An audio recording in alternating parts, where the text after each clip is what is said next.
अस्सलाम वालेकुम जी दोस्तों, की हाल है? ठीक हो? अच्छा दोस्तों, घर ਦੇ ਵਿੱਚ ਕਿਸੇ ਫਰਦ ਨੂੰ ਅਗਰ ਫਾਲਜ ਦਾ ਝਟਕਾ ਲੱਗ ਜੇ, ਮਰੀਜ਼ ਪੈਰਾਲਾਈਜ਼ ਹੋ ਜੇ ਤੇ ਘਰ ਦੇ ਵਿੱਚ ਅਫਰਾ ਤਫਰੀ ਮਚ ਜਾਂਦੀ ਆ ਕਿ ਪਤਾ ਨਹੀਂ ਇਹ ਭਾਈ ਇਹ ਮਰੀਜ਼ ਹੁਣ ਠੀਕ ਹੋਵੇਗਾ ਵੀ ਕਿ ਨਹੀਂ। ਸਾਡੀ ਅੱਜ ਦੀ ਦਵਾਈ ਫਾਲਜ ਦੀ ਸਭ ਤੋਂ ਬੜੀ ਦਵਾਈ ਆ। ਫਾਲਜ ਦੇ ਵਿੱਚ 100% ਕੰਮ ਕਰਨ ਵਾਲੀ ਦਵਾਈ ਆ। ਫਾਲਜ ਹੋਵੇ, ਫਾਲਜ ਦੇ ਵਿੱਚ ਉਸ ਹਿੱਸੇ ਦਾ ਦਰਦ ਹੋਵੇ, ਅਸਾਬ ਦਾ ਫਾਲਜ ਹੋ ਜਾਵੇ, ਪੱਠੇ ਅਕੜ ਜਾਣ, ਜੋੜਾਂ ਦੇ ਵਿੱਚ ਦਰਦ ਹੋਣਾ ਸ਼ੁਰੂ ਹੋ ਜਾਵੇ, ਜੋੜ ਆਪਣੀ ਕੁਦਰਤੀ ਸ਼ਕਲ ਤੋਂ ਹਟ ਜਾਣ। ਤੁਸੀਂ ਦੇਖਿਆ ਹੋ ਕਈ ਲੋਕਾਂ ਦੇ ਜੋੜ ਇਸ ਤਰ੍ਹਾਂ ਹੋ ਜਾਂਦੇ ਨੇ ਜਿਵੇਂ ਉਹਦੀ ਸ਼ਕਲ ਖਰਾਬ ਹੋ ਜਾਂਦੀ ਆ, ਭੱਦੇ ਹੋ ਜਾਂਦੇ ਨੇ। ਹੱਦ ਤੋਂ ਬੜੀ ਹੋਈ ਕਮਜ਼ੋਰੀ ਜਿਹਦੀ ਵਜ੍ਹਾ ਨਾਲ ਫਾਲਜ ਹੋਣ ਦਾ ਖਤਰਾ ਹੁੰਦਾ ਹੈ। ਜਦੋਂ ਦੋਸਤੋ ਕਮਜ਼ੋਰੀ ਹੱਦ ਤੋਂ ਜ਼ਿਆਦਾ ਹੋ ਜਾਂਦੀ ਆ, ਅਸਾਬੀ ਕਮਜ਼ੋਰੀ, ਦਿਮਾਗੀ ਕਮਜ਼ੋਰੀ, ਉਹਦੇ ਨਾਲ ਫਾਲਜ ਹੋ ਜਾਂਦਾ ਹੈ। ਫਾਲਜ ਕਿਸੇ ਵੀ ਹਿੱਸੇ ਦਾ ਹੋਵੇ, ਦਿਮਾਗ ਦਾ ਫਾਲਜ ਹੋਵੇ, ਪੱਠਿਆਂ ਦਾ ਫਾਲਜ ਹੋਵੇ, ਜ਼ੁਬਾਨ ਦਾ ਫਾਲਜ ਹੋਵੇ, ਅੱਖ ਦਾ ਫਾਲਜ ਹੋਵੇ, ਜਾਂ ਕਿ ਐਨੀਵਨ ਕਿਸੇ ਵੀ ਕਿਸਮ ਦਾ ਫਾਲਜ ਹੋਵੇ, ਪਪੋਟਿਆਂ ਦਾ ਫਾਲਜ ਹੋਵੇ, ਅਚਾਨਕ ਪੂਰਾ ਜਿਸਮ ਪੈਰਾਲਾਈਜ਼ ਹੋ ਜਾਵੇ, ਪੂਰੇ ਹਿੱਸੇ ਦਾ ਫਾਲਜ ਹੋ ਜਾਵੇ, ਪੂਰੇ ਜਿਸਮ ਦਾ ਫਾਲਜ ਹੋ ਜਾਵੇ, ਔਰ ਡਾਕਟਰ ਦੇ ਕੋਲ ਤੁਸੀਂ ਜਾਂਦੇ ਹੋ, ਡਾਕਟਰ ਤੁਹਾਨੂੰ ਬੋਤਲਾਂ ਲਾਉਣੀ ਸ਼ੁਰੂ ਕਰ ਦਿੰਦਾ ਹੈ। ਕੁਛ ਤੇ ਮਰੀਜ਼ ਦੀ ਜ਼ਰੂਰਤ ਹੁੰਦੀ ਆ ਬੋਤਲ ਲਵਾਉਣਾ, ਕੁਛ ਡਾਕਟਰ ਦੀ ਜ਼ਰੂਰਤ ਹੁੰਦੀ ਆ। ਅਗਰ ਡਾਕਟਰ ਤੁਹਾਨੂੰ ਬੋਤਲਾਂ ਨਹੀਂ ਲਾਏਗਾ ਤੇ ਉਹਦਾ ਹਸਪੀਟਲ ਨਹੀਂ ਚੱਲੇਗਾ।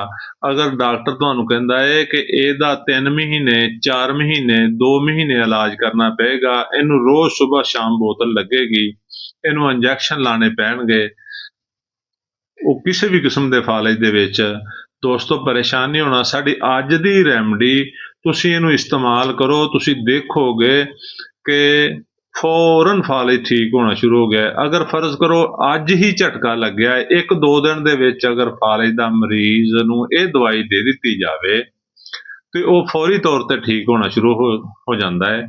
ਅਗਰ ਥੋੜਾ ਮਰੀਜ਼ ਨੂੰ ਟਾਈਮ ਗੁਜ਼ਰ ਗਿਆ ਹੋਵੇ ਤੇ ਫਿਰ ਇਲਾਜ ਤੇ ਵੀ ਟਾਈਮ ਲੱਗਦਾ ਹੈ। ਤੇ ਦੋਸਤੋ ਕਰਨਾ ਕੀ ਆ, ਅਗਰ ਕਿਸੇ ਮੇਰੇ ਭਾਈ ਨੂੰ ਜਿਸਮ ਦੇ ਕਿਸੇ ਵੀ ਹਿੱਸੇ ਦਾ ਫਾਲਜ ਹੋ ਜਾਂਦਾ ਹੈ ਤੇ ਸਾਡੀ ਅੱਜ ਦੀ ਰੈਮਡੀ ਉਹਨੂੰ ਬਖੂਬੀ ਠੀਕ ਕਰਨ ਦੀ ਸਲਾਹੀਅਤ ਰੱਖਦੀ ਆ, ਬਲਕਿ ਅਕਸੀਰ ਦਾ ਦਰਜਾ ਰੱਖਦੀ ਆ।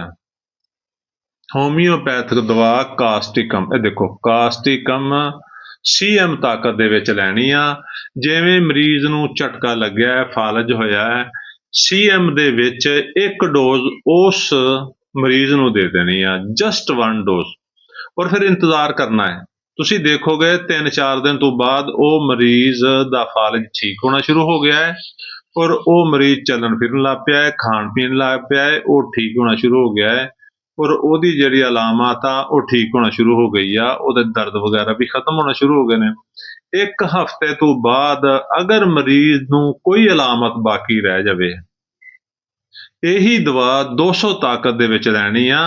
CM ਦੀ ਸਿਰਫ ਇੱਕੋ ਹੀ ਖੁਰਾਕ ਦੇਣੀ ਆ, 200 ਤਾਕਤ ਚ ਲੈਣੀ ਆ। 5 ਕਤਰੇ 2 ਘੁੱਟ ਪਾਣੀ ਚ ਪਾ ਕੇ ਦਿਨ ਚ 1 ਦਫਾ ਅਗਲੇ ਪੂਰੇ ਹਫ਼ਤੇ ਉਹਨੂੰ ਪਿਲਾਣੀ ਆ।